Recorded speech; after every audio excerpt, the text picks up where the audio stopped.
So life is an ocean. Life is an ocean. Hey, life is an ocean of challenges. Life is an ocean of trials. And when you are not anchored, you are going to be forced into the depth of the sea.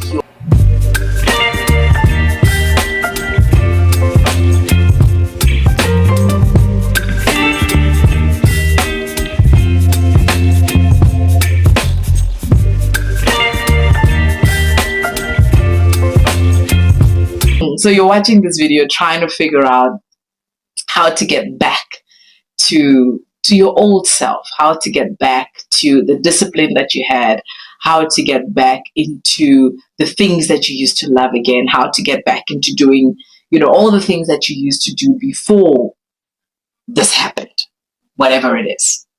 Okay. What caused you to lose your footing in the first place? What threw you off balance? What knocked you off your feet? We are creatures of habit as human beings.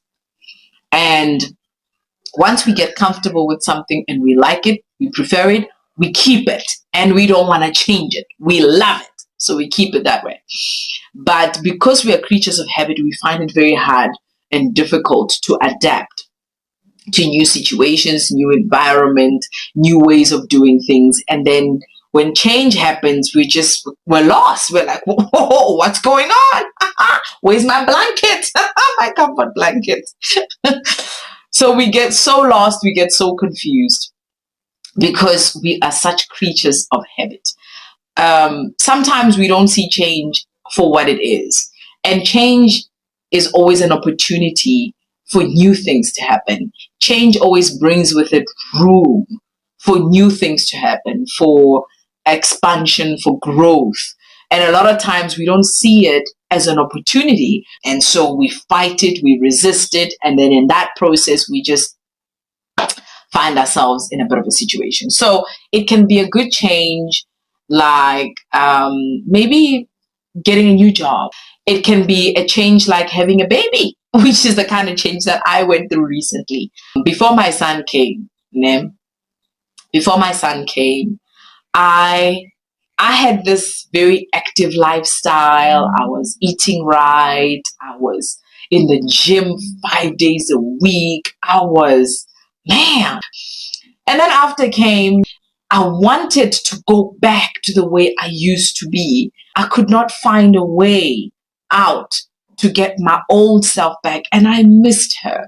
I missed Tirelo, who was disciplined. I missed Tirelo, who didn't like sweets. And she didn't like chocolate. And I was looking for her and I couldn't find her. Because this new one, she ate everything and anything. And yeah, anyway. So it can also, of course, come from a negative change. Like if you go through a breakup, for example, going through a breakup,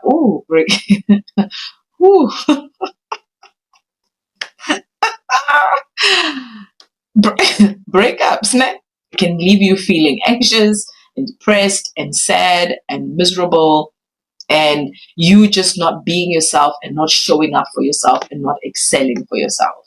It can be losing a job. It can be so any negative event can just throw you off. Anyway, so what do we do? Well, the first thing that you need to do is grab onto your anchor. Grab onto your anchor. An anchor is that thing that, that huge, heavy metal thing that is attached to a boat, and then they throw it to the bottom of the ocean, so that if when there's a storm or heavy winds, to stop the boat from veering off course, they drop that anchor to the bottom of the ocean. And then that anchor is going to keep the boat going in the direction that it's supposed to be going in. It's going to stop it from drifting off to the middle of the ocean or to the depth of the sea. So it keeps it on course. It keeps it going where it's supposed to be going. It stabilizes it. And just like us, life is an ocean of challenges. Even Jesus said it. In this life, you will have trouble. So life is an ocean. Life is an ocean. Hey, life is an ocean of challenges. Life is an ocean of trials. And when you are not anchored, you are going to be tossed into the depth of the sea. You're going to be tossed around. You're not going to stay on course. You're not going to move your life in the way that it's supposed to move. You're not going to be able to move towards your purpose. You're not going to be able to do the things that God has called you to do. And so grab onto your anchor. And there is no greater anchor than God. The Bible says in the book of Hebrews that Jesus is our spiritual, he is our unbreakable lifeline, spiritual lifeline, reaching past appearances into the very presence of God. He is our unbreakable lifeline. A lifeline pulls you back into safety. A lifeline stops you from falling. A lifeline stops you from drowning. A lifeline stops you from dying. So Jesus is our unbreakable lifeline, pulling us back into the safety of God.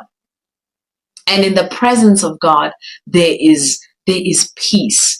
In the presence of God, there is healing. In the presence of God, there is restoration. In the presence of God, there is encouragement. In the presence of God, there is provision. In the presence of God, there is calmness. In the presence of God, there is unconditional supernatural love. In the presence of God, there is wisdom. In the presence of God, there are all these things that we need to stay the course. So grab onto your anchor as tightly. Hold on to the proclamation of your faith in Christ. Hold on. And how do we do that? We do that by prayer. Prayer is the one thing that keeps us connected to God. Because when you are disconnected from God, you're like a boat that's disconnected from its anchor. When the winds come, when the storms come, it will get tossed so deep into the sea. So one way to stay connected with God is by prayer. The Bible says, Jesus said that man ought to always pray. We are to always pray. In good times, we pray. In bad times, we pray. In times of uncertainty, we pray. In hurt and in disappointment, we pray. In joy and victory, we pray. In all circumstances, we pray. And we give thanks. So prayer is the one thing that keeps us connected to God. And reading the word. The second thing is staying in the word. Reading the word, just consuming the word, just meditating on the word day and night. The Bible says that the word of God is a spiritual weapon. So when we've got the word of God in us, we've got a weapon that we can use to fight back, that we can use to wage war on the enemy, that we can use to fight spiritual battles. So consume and immerse yourself in the word of God. That is also another way that you can stay connected to your anchor. And fasting also, because fasting, we get busy, hey? We get busy. Life gets so busy from the moment that the alarm goes off. At 5:30 or whatever time, it's go, go, go, go, go, go, go, go. There is no moment like this, and there's so much noise. There's noise at work. There's at home. There's just so much noise. And sometimes we are not able to discern the voice of God in the midst of all of that. And so taking the time out, just that consecration where you take the time out to just silence the world, to just silence all the other voices so that you are able to hear from God so clearly where God wants to take you. to hear the voice of God in terms of where you must go, what you must do, how you must go about your life. And so just taking that time out to quieten down will keep you connected, and it will give you so much confidence, because when you hear the voice of God so clearly, you will be confident in the moves that you're making. You will be confident in the decisions that you're making. You'll be confident in the steps that you're taking. So just grab onto your anchor. Start doing the things that we used to love doing. You know, those things that you used to enjoy doing. You know, those things that would just spark a fire in your heart. They would just light up a fire in your soul. Like when you come back at the end of the day, you are buzzing with excitement. You are beaming. Like you just, those things just make you giggle like a child. Just have the best times, best afternoons ever. For me, when I was in university, I used to play pool, you know, like pool. I used to play pool, and I remember how, man, when I was at that pool house, that was the best place for me. I would shut out the entire world. Like nobody existed. It was just, I would get there at 11 and leave there at 9 p.m. and it would feel like I was there for 10 minutes. For me, it's one of the things that I absolutely love doing. It's one of my favorite hobbies. I've got a few others, but it's one of my favorite hobbies. And I make time every year to just get to play. And another thing is having coffee with friends and having lunch with friends and just catching up with friends. I've got this one friend where we have this thing where we have coffee and cake, sometimes just twice a year because, don't judge me, because it gets that busy. Life gets that busy. But it's something that I try to prioritize, that as often as I can have time with my girlfriend. So if that's something for you also, just try to prioritize doing that every so often, however often you can afford to. It's important. It could also be for some of you or some of us reading a book. Now,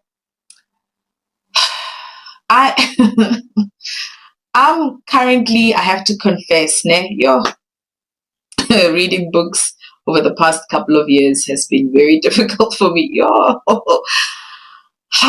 The time that I get to read, I'm trying to understand the Bible. I'm trying to understand the book of Matthew, the book of Luke, Ecclesiastes. And so, oh man, I have a desire to read more books. I do try to do audios. I'm figuring it out, okay? I'm figuring it out. If you have a system that's working, please share it with me. So if reading is for you, then prioritize it. Just start finding time to read. Even if it's to read, if you can afford once a day. If you can't afford once a day, don't beat yourself up. It's okay. It's a safe space. It's okay. Once a week. If you can't afford once a week, try once a week. If it's something that you really enjoy, just at least try to do it once a week. Journaling, for some of you, it could look like journaling if you like to write.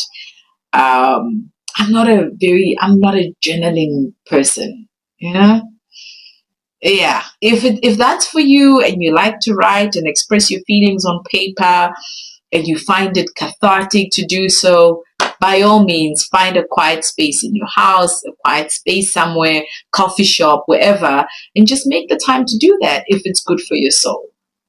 And it could be meditation, just meditating. For us, it's meditating in the Word. It's not just meditating. It's meditate. When we meditate in the Word.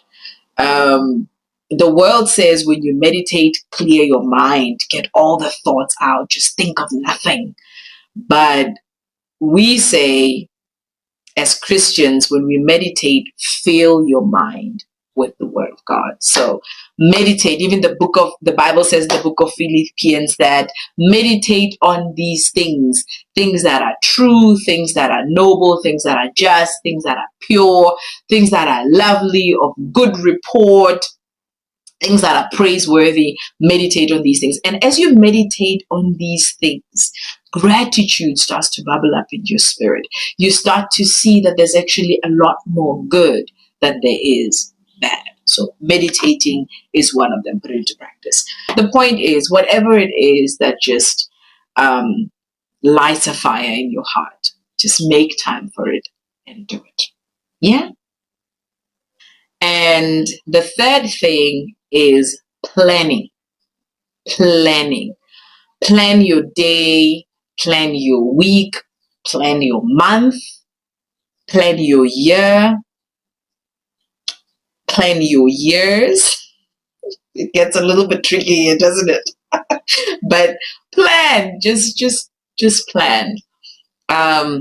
When I go to the gym, for example, if I go to the gym and I have not written down what I need to do for that day, for that session, or I have not written down what I'm going to do for the week, I'll be all over the place. Like 1 minute I'll be doing push-ups over there, then the next minute I'm squatting, then the next minute I'm doing jumping jacks. Like I'm all over the place. And at the end of the day, I run the risk of not being able to achieve the big picture goal. I've learned that when I plan, I become more efficient, and it reduces frustration, it reduces stress, it reduces anxiety, because you have things that you've written down that you know that you've got to get through. When you sit back and you look at it at the end of the week, at the end of the month, you've gotten things done. But if you never write them down, you never know what you didn't get done, because some of the things will kind of, even with school holidays, I used to get so frustrated with school holidays because I would not know what to do every day.